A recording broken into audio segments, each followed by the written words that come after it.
What is the one type of creature feature that has dominated that entire subgenre of horror?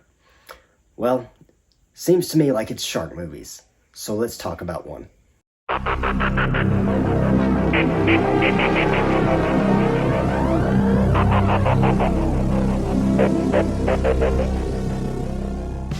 Welcome back to Wrestling with Horror. My name is Andrew Dreamer, and as always, I'm here to talk about professional wrestling. I'm here to talk about horror movies, and I'm going to look at all the ways that they intersect, connect, and everything in between. Now, this is going to lean a little more into the horror side, which is fine, because we like to do reviews on this channel. So let's review a movie today. I recently watched a movie called Swim. It is a shark movie, which is, of course, in the subgenre creature features.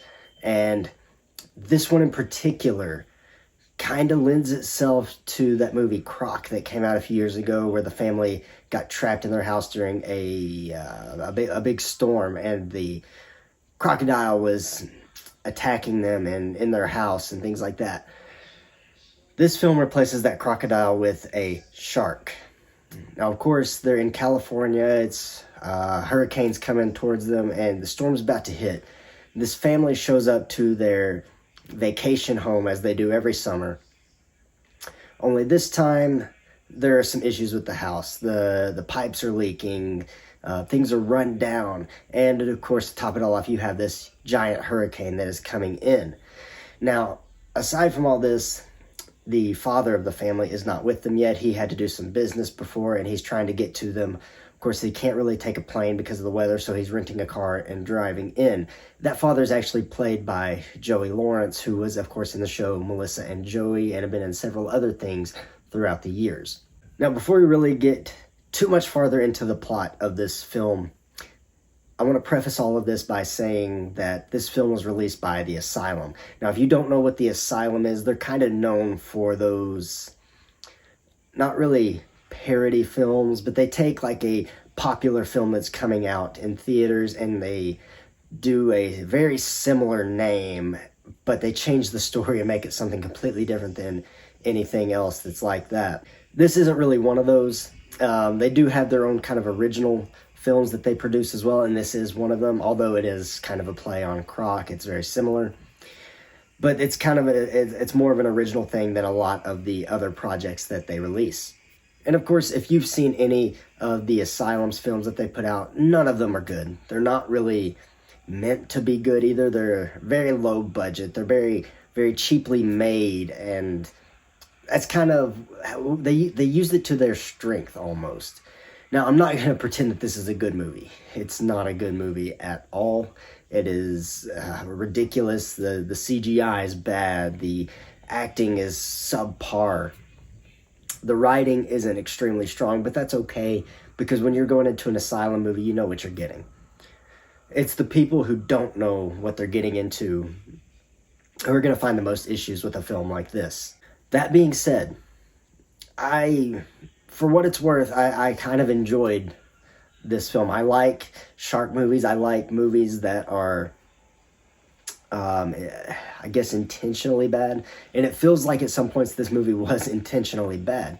And at the same time, I can 100% admit that it's not great. But just because something's not good doesn't mean you can't have a little bit of fun with it. You can't enjoy watching it. It's not something that you're going to just want to turn off. You just know what you're getting into, know what you're watching, know who made it, and you'll have a decent time with it. So let's continue with the plot. Now, after this family shows up, the person who owns the house that they're renting for the summer, he's already kind of been attacked and eaten. So they get there, they start noticing all these different problems. You've got the mom, her two kids who are both kind of like that young, like that 17, 18, 19 range, getting ready to go to college, that time period in their lives. And then you have her father as well, the grandpa of the family. He's a retired pediatrician, and he's got some health issues, and he's kind of just there. He wants to relax and watch sports all summer, basically. Now, you do get this little moment between the grandfather and his daughter where he wants to take her fishing like he did when she was a kid. And that's kind of a nice little moment. You're getting to know these characters a little bit, learn about them, spend some time with them.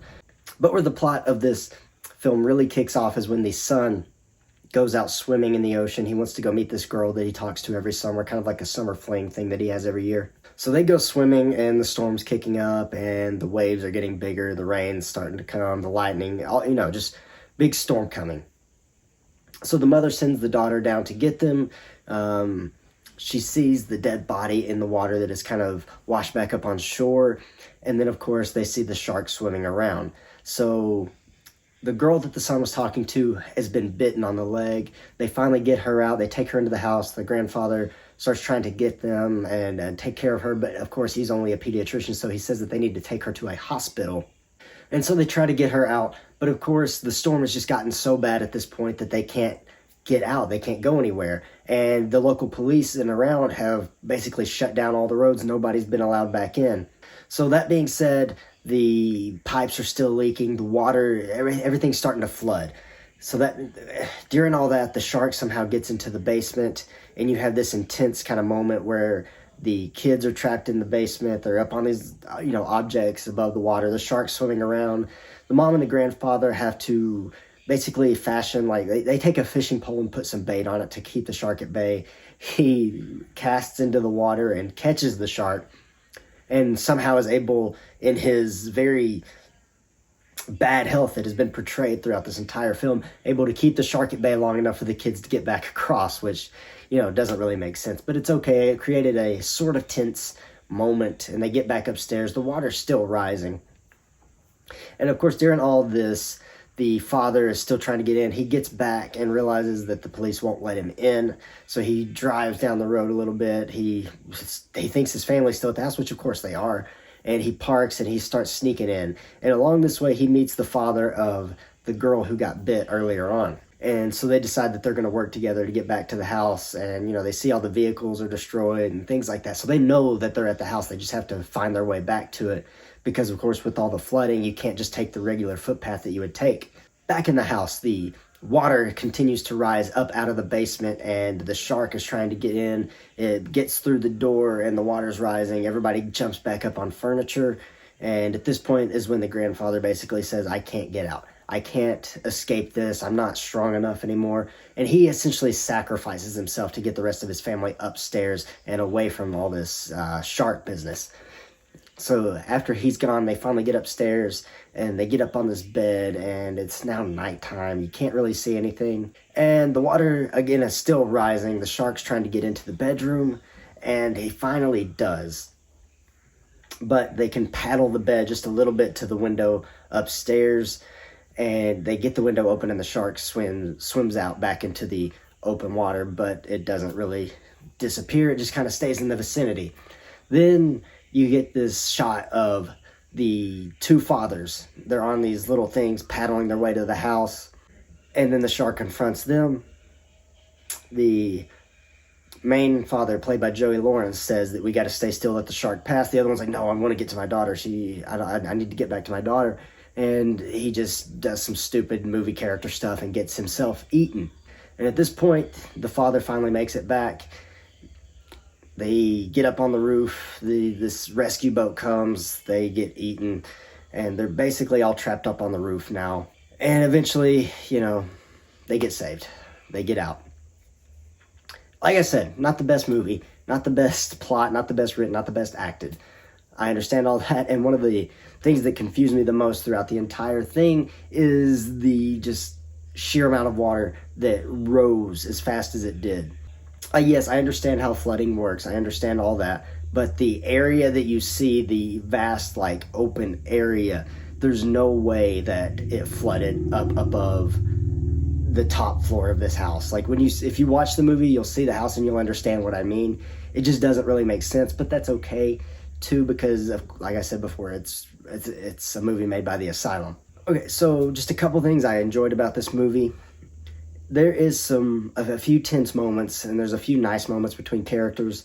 I enjoyed Joey Lawrence and his role as the father of the family in this movie. I think the mom was actually a pretty decent character too. She wasn't the best acted or written, but she also had some moments where She wasn't going to take any crap from the shark. She was determined to get her kids out and keep everybody safe. She was strong, and that's always a good quality to have in a character like that. The grandpa, his acting was less than desirable, but the character in itself was not bad. Of course, he wasn't the oldest person. He didn't look like he was really old enough to have grandkids that were the age that they are. Again, that's just kind of nitpicky stuff when it comes to movies like this. And when you watch a movie like this, you're looking for things to nitpick. And honestly, that's kind of part of the fun of it.